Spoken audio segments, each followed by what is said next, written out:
উনি তো জুলাই চোর, ভোট চুরি করেছে। যে নেতা, যে জুলাই যোদ্ধা জনগণের রায় চুরি করে থাকে, সে অনেক কিছু চুরি করতে পারবে। বিভিন্ন আননোন নাম্বার থেকে আমাকে হুমকি দেওয়া হচ্ছে, আমার গাড়িতে হামলা করছে। রিটার্নিং অফিসার কাছে প্রতিকার চেয়েছি।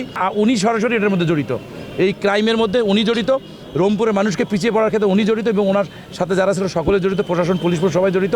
তবে আমি একটা কথাই বলি, পূর্ণ গণনায় যা রায় আসবে আমি তা মাথা পাতিয়ে নেব। এবং আপনারা জানেন যে আমার যে নির্বাচনের ফলাফল যে চুরি হয়েছে এবং নির্বাচনের ফলাফল যে প্রশাসনের মাধ্যমে ছিনতাই হয়েছে, এটা সম্পূর্ণ প্রশাসন সহ বর্তমান এনসিপির যে নেতা আক্তার শাপলাকলির প্রতীক, আমি ওনাকে চ্যালেঞ্জ ছুড়ে দিচ্ছি। উনি সত্যিকার অর্থে জনগণের ভোটে যে নির্বাচিত হয়ে থাকে, আমার চ্যালেঞ্জ গ্রহণ করা উচিত। ওনারও চাওয়া উচিত যে ভোটটা পূর্ণ গণনা করা হোক। পূর্ণ গণনা করে যদি আক্তার সাহেব এমপি নির্বাচিত হয়, আমি ওনাকে ফুলের মালা দিয়ে বরণ করে নেব। অন্যথায় তাই আমি আপনাদের উদ্দেশ্যে বলতে চাই, অতি দ্রুত আমাদের জন্য ভোটটা পূর্ণ গণনা করা হয়, এটা আমাদের চাওয়া, এবার জনগণের চাওয়া। আর আমি আমার দলের বর্তমান চেয়ারম্যান, আপনারা জানেন আমাদের দল বাংলাদেশ জাতীয়তাবাদী দল বিএনপি এখন ক্ষমতায় যাচ্ছে। আমাদের প্রধানমন্ত্রী ইনশাআল্লাহ ফি আমানিল্লাহ তারেক রহমান সাহেব আমাদের প্রধানমন্ত্রী। আমি তারেক রহমান সাহেবের দৃষ্টি আকর্ষণ করে বলতে চাই যে এইখানে জনগণের রায় ছিনতাই হয়েছে, প্রশাসনের নগ্ন হস্তক্ষেপে আমার এই রায় ছিনতাই হয়েছে।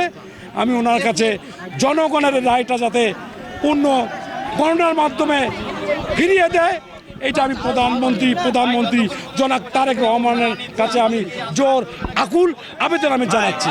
বিভিন্ন আননোন নাম্বার থেকে আমাকে হুমকি দেওয়া হচ্ছে, আমার গাড়িতে হামলা করছে, আমার গাড়িতে ককটেল মারছে।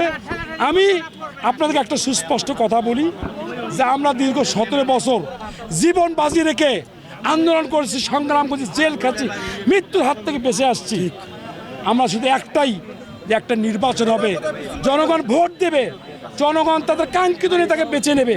আমরা সেই দিনটি অপেক্ষা করেছি 12ই ফেব্রুয়ারি।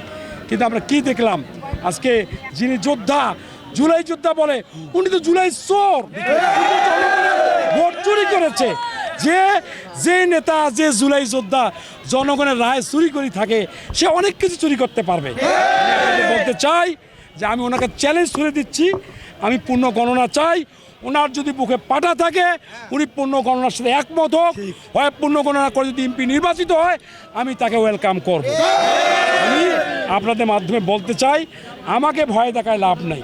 আমার জীবনে যদি কোনো ঝুঁকি আসে, আমার যদি কোনো মৃত্যু হয়, এর জন্য দায়ভার কিন্তু আক্তার সাহেব এনসিসিকেই নিতে হবে।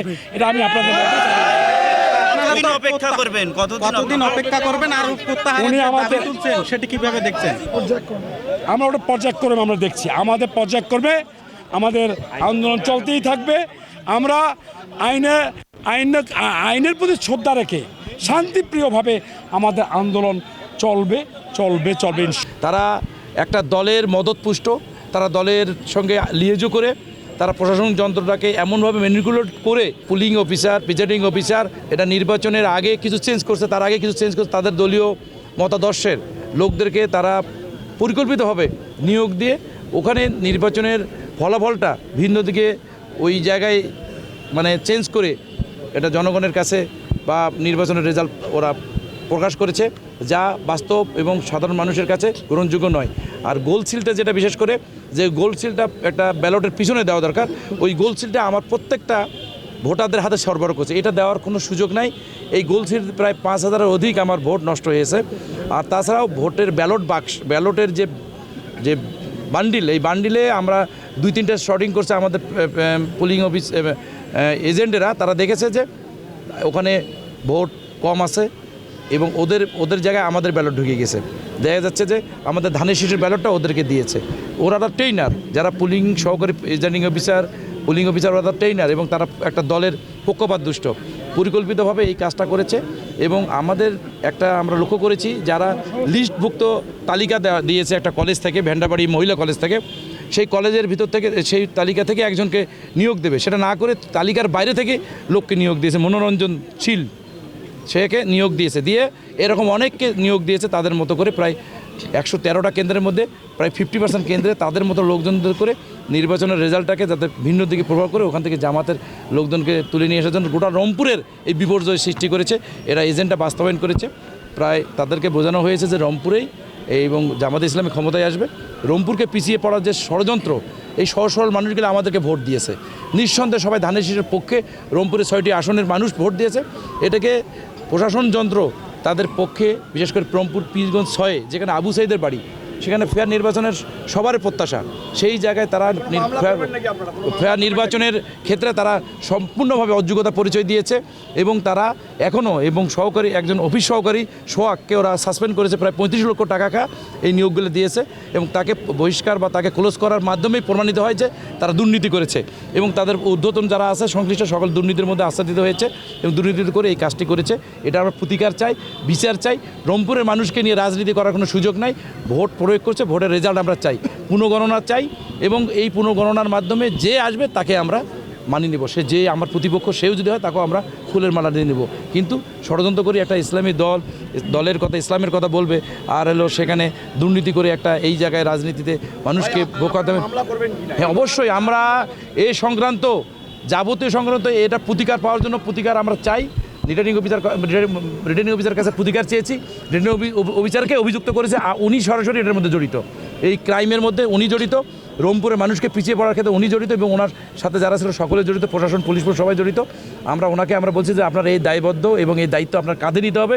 এইটাকে রিকভারি করে পুনর্গণনা করে রংপুরের এই 25 লক্ষ মানুষকে আশ্বস্ত করতে হবে যে রংপুরের মানুষ, সহজ সরল মানুষকে বোকা বানানোর ইতিপূর্বে যারা সুযোগ নিয়েছে তারা কিন্তু আস্থা করে গেছে, তার মধ্যে আপনি পড়বেন। এটা আমরা আরেকটি প্রশ্ন জানি, সেটি হলো আজকে যে ডিসির কাছে আপনারা আবেদন দিয়েছেন, এই আবেদনের ভিত্তিতে ডিসি সাহেব আপনাদেরকে কি আশ্বাস দিয়েছে? না, আমাদেরকে আশ্বস্ত করেছে এটা প্রতিকার তারা সে করবে এবং যেভাবেই হোক এটা রিকভারি করার আমরা তাদেরকে বলেছে যে এটা মানুষকে আশ্বস্ত করেন এবং এটার প্রতিকার এবং এটা ফ্রেশ একটা রেজাল্ট মানুষের কাছে আপনারা প্রেজেন্টেশন করেন। আশ্বস্ত করেছে আমাদেরকে, বলছে দ্রুত সময়ের মধ্যে আপনার কাছে এটা আমরা অবস্থানটা এবং ওনাদের রিটার্নিং অফিসার অবস্থানটা পরিষ্কার করে যাতে করে জনগণের প্রত্যাশিত রায় জানি প্রতিফলন করে সেই ব্যাপারে আশ্বস্ত করেছে। একটু আগে আমাদের এখানে জনাব শামসুজ্জামান শামুর সাহেব তিনি ভোট গ্রহণ কার্যক্রমের বিষয়ে, ভোট পুনঃগণনার বিষয়ে তিনি একটি আবেদন দাখিল করেছেন। তো আমরা সবগুলো আবেদনই আমরা কিছুক্ষণের মধ্যে এই কাজ শুরু করব। আমি রিটার্নিং অফিসার হিসাবে আমার উপর অর্পিত দায়িত্ব সেটি যথাযথভাবে পালন করার জন্য আমি এখানে বসেছি। আমি যথাযথভাবে এটি পালন করতে চাই। যে কোনো আবেদন যদি কোনো নাগরিক সংক্ষুব্ধ হন তিনি দিতেই পারেন, আমরা সেটি গ্রহণ করেছি এবং এটি আমরা নির্বাচন কমিশন সচিবালয়ে আমরা কিছুক্ষণের মধ্যেই অত্যন্ত তৎপরতার সাথে আমরা এটি প্রেরণ করব। তো এটি নির্বাচনে আপনারা জানেন যে নির্বাচনী আইন আমাদের যে 1972 সালের গণপ্রতিনিধিত্ব আদেশ, সেটি নিয়ে নির্বাচন কার্যক্রম পরিচালনা হয় এবং আমাদের যে নির্বাচনী আচরণবিধি রয়েছে সেই আচরণবিধি আমরা সবাই প্রতিপালন করেই কিন্তু অত্যন্ত চমৎকার এবং উৎসবমুখর পরিবেশে সাধারণ মানুষের যে প্রাণের যে উচ্ছ্বাস, সেই উচ্ছ্বাস নিয়ে কিন্তু জনগণ এখানে ভোট দিয়েছে। আপনারা জানেন 65% প্রায় 65% মতো ভোট কিন্তু আমাদের জেলায় কিন্তু কাস্ট হয়েছে। এটি আমাদের জন্য একটি অত্যন্ত আনন্দের দিক যে সাধারণ জনগণ তারা ভোট কেন্দ্রে তাদের মনের আনন্দে তারা ভোট দিতে পেরেছে এবং সবার অংশগ্রহণটি ছিল অত্যন্ত আগ্রহ এবং উৎসাহব্যঞ্জক। এবং সর্বোপরি সেই যে নির্বাচনের দিন এবং নির্বাচনের আগে এবং পরে ফলাফল সংগ্রহ, নির্বাচনী কার্যক্রমে পর্যবেক্ষণ এবং অন্যান্য সকল কার্যক্রমে কিন্তু আপনারা যারা এখানে প্রিন্ট এবং ইলেকট্রনিক মিডিয়ার সম্মানিত সাংবাদিকবৃন্দ আপনারা যারা আছেন তারা সবাই কিন্তু আমাদেরকে পেশাগতভাবে আপনাদের যে যথাযথ দায়িত্বটি সেটি অত্যন্ত সুচারুরূপে কিন্তু আপনারা সম্পন্ন করেছেন। এই জন্যে আপনাদের এখানে যারা বর্ষিয়ান সাংবাদিক থেকে শুরু করে যারা সাংবাদিকতা নতুন শুরু করেছেন বা যারা মাঝপথে রয়েছেন তাদের সকলের যে পেশাগত দক্ষতা এবং আপনাদের যে আন্তরিকতা, সেই আন্তরিকতাটাও কিন্তু আমাদের চোখে পড়েছে। এটা আপনি জানেন যে নির্বাচন কমিশনের, আমি একটু আগেও বিষয়টা ব্যাখ্যা করেছি, নির্বাচনী কার্যক্রমে ভোট গ্রহণটি করা হয় ভোট সেন্টারে। সেখানে প্রিজাইডিং অফিসার থাকেন, সেখানে রিটার্নিং অফিসার থাকেন না। রিটার্নিং অফিসার তার যে কার্যালয় সেখানে থাকেন, রিটার্নিং অফিসার হচ্ছেন জেলা প্রশাসক। আচ্ছা, তো সেইখানে যদি এরকম কোনো বিষয় হয়ে থাকে, সেটি প্রিজাইডিং অফিসার, সেখানে আমাদের তো সবই নোট ডাউন করা আছে কে কোথায় প্রিজাইডিং অফিসার হিসেবে দায়িত্ব পালন করেছে, এবং সকল নির্বাচনী মালামাল সহ সকল আলাদা আলাদা এটাকে বলে গানি ব্যাগ, গানি ব্যাগে সেগুলো যথাযথভাবে সংরক্ষণ করা হয়। এবং আমি বলছি আপনাকে, না এটা আমি বলতে পারবো না তো এই বিষয়টা। কেউ কোনো আবেদন দিয়ে থাকে, আমরা সেই বিষয়টি কিন্তু যথাযথভাবে অ্যাড্রেস করি এবং সেই বিষয়ে প্রয়োজনীয় কার্যক্রম গ্রহণ করার জন্য কার্যক্রম আমরা গ্রহণ করে থাকি। আপনারা জানেন যে যখনই আমাদের এই জাতীয় কোনো বিষয় হয়, তখন সেই ক্ষেত্রে আমাদের যে প্রয়োজনীয় আইন শৃঙ্খলা বাহিনী যারা রয়েছে, তারা তাদের যে কার্যক্রমটি সেটি যথাযথভাবে পরিচালনা করেন। এবং এই জাতীয় মব কন্ট্রোলের জন্য আমাদের যে সিআরপিসির যে সংশ্লিষ্ট ধারা রয়েছে, আপনারা জানেন এখানে আমাদের বর্তমানে পুলিশ বাহিনীর সাথে আনসার বাহিনী, র্যাব, আমাদের যে সেনাবাহিনী, তারা কিন্তু সকলেই কিন্তু নির্বাচনী দায়িত্বে ছিলেন এবং 14 তারিখ পর্যন্ত কিন্তু আমাদের যে নির্বাচন আচরণবিধি, সেই আচরণবিধি প্রতিপালনের যে সময়টি, ওই সময় পর্যন্ত কিন্তু তারা দায়িত্ব পালন করেছেন। সব মিলিয়ে আমি মনে করি যে আমাদের এখানে যে নির্বাচন আমি এটা শেষ করি, নির্বাচন এবং নির্বাচন পরবর্তী যে কার্যক্রম সেটি যথাযথভাবেই হয়েছে। আপনাকে অসংখ্য ধন্যবাদ। আপনি চমৎকার দুটি বিষয়ের অবতারণা করেছেন। সফলতা এবং ব্যর্থতা সেটি আমি আসলে বিচার বিবেচনা, আমি নিজের বিবেচনা তো আমি করতে পারবো না।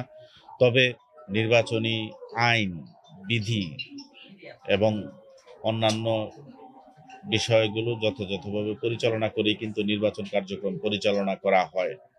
তো এখানে রিটার্নিং অফিসার হিসেবে রিটার্নিং অফিসারের যে কার্যক্রম সেটি আমরা আইন এবং বিধির মধ্য থেকে যথাযথভাবে করতে পারছি কিনা এবং জন আস্থা আমাদের মধ্যে রয়েছে কিনা, আমাদের যে আন্তঃবাহিনীর যে সমন্বয়, সেই সমন্বয়টি রয়েছে কিনা, মানুষজন যথাযথভাবে ভোট দিতে পারলো কিনা, মানুষজনের মধ্যে যে স্বতঃস্ফূর্ততা, সেই স্বতঃস্ফূর্ততা ছিল কিনা, ভোট সেন্টারের যে আইন শৃঙ্খলার সবগুলো যেহেতু স্বতঃস্ফূর্ত ছিল, সেই ক্ষেত্রে আমি মনে করি যে আমাদের যে নির্বাচনী কার্যক্রম একটি শতভাগ একটি সুন্দর এবং সফল কার্যক্রম ইতিমধ্যে সম্পন্ন হয়েছে। এবং আরেকটি বিষয় যেটি বলেছিলেন আপনি, যে নির্বাচন যে পুনঃগণনার যে বিষয়টি, এ বিষয়ে আমাদের যে নির্বাচন কমিশন, এই নির্বাচন কমিশনের নির্দেশনার প্রেক্ষিতেই আমরা কিন্তু রিটার্নিং অফিসার যারা দায়িত্ব পালন করে থাকি, আমরা নির্দেশনা পেলে আমরা প্রয়োজনীয় কার্যক্রম গ্রহণ করব। আপনাদের সকলকে ধন্যবাদ, অসংখ্য ধন্যবাদ। খোদা হাফেজ। Next level, well done, side by side, free.